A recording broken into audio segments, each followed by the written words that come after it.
پاکستانیوں، وزیر اعلیٰ خیبر پختونخوا جناب سہیل آفریدی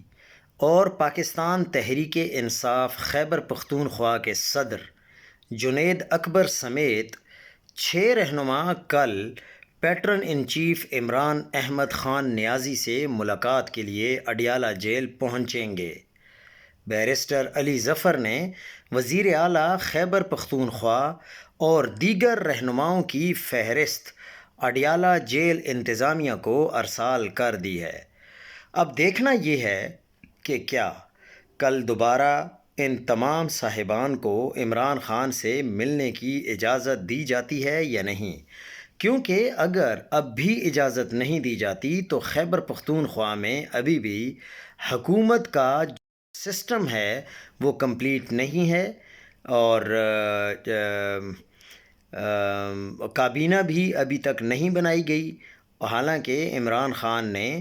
ان کو مکمل اختیار دیا ہے، لیکن اس کے باوجود ابھی تک مکمل نہیں ہے۔